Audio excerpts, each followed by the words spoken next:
నిన్నటి దినం అనగా 16/12/2025 తేదీన రాత్రి 8 గంటలకి నంద్యాల వంటవరం పరిధిలోని నడిగడ్డ ఏరియాలో ఉన్నటువంటి కటిక ఆసిఫ్ అనే వ్యక్తి మీద జరిగినటువంటి దాడికి సంబంధించి ఆ దాడిలో ఇన్వాల్వ్ అయినటువంటి నలుగురు మొత్తం షేక్ సమీర్, వాసిం, సోహైల్ అండ్ అఫ్సర్లను ఈరోజు అనగా 17/12/2025 తేదీన సాయంత్రం 6 గంటలకి నడిగడ్డలో ఉన్నటువంటి వెంచర్లో ఈ నలుగురిని అరెస్ట్ చేయడం జరిగింది. వారి వద్ద నుండి 2 బైకుల్ని, ఆ నేరంలో కటిక ఆసిఫ్ని పొడవడానికి ఉపయోగించినటువంటి పగిలిపోయిన బీరుబడల్ని సీజ్ చేయడం జరిగింది.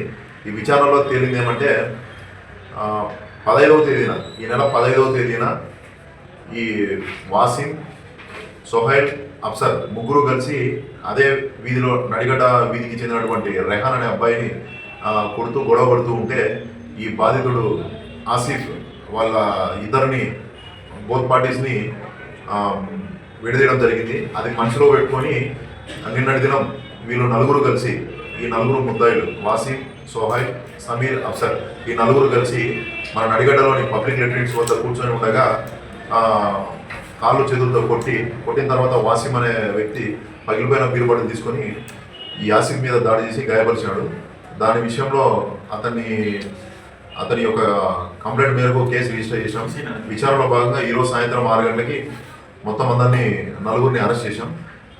రిమాండ్ నిమిత్తం ఇప్పుడు కోర్టులో ప్రొడ్యూస్ చేస్తాం. Thank you. ఉన్నారో సోహైల్, వాసిం అండ్ అఫ్సర్ ముగ్గురు కలిసి రెహాన్ అనే ఒక అబ్బాయితో గొడవ పడుతుంటే ఈ ఎవరైతే విక్టిమ్ ఉన్నాడో అతను అఫ్సర్ ఆసిఫ్ అతని పేరు, అతను ఇద్దరిని విడదీసిన అనమాట. విడదీసిన దాని విషయంలో మనసులో పెట్టుకొని ఈ ముద్దాయిని తన మీద దాడి చేసి గాయపరిచారు. వీళ్ళంతా నడిగడ్డ ఏరియాకి సంబంధించిన వాళ్ళు. ఏమంటే పిల్లలందరూ వారి యొక్క అలవాట్లు, వారు ఎవరితో తిరుగుతున్నారు, ఎక్కడ ఉంటున్నారు కొంచెం వారి మీద దృష్టి పెట్టాలని చెప్పేసి యూత్కి కూడా పోలీసు తరఫున విజ్ఞప్తి ఏమంటే చెడు వ్యసనాలకు బానిసలు అయిపోయేసి క్షణికావేశంలో తాగిన మత్తులో గలాటాలు చేసుకొని జీవితాన్ని నాశనం చేసుకోకుండా ప్రశాంతమైన వాతావరణంలో బతకాలని చెప్పేసి పోలీసు శాఖ తరఫున కోరుతున్నాను. థ్యాంక్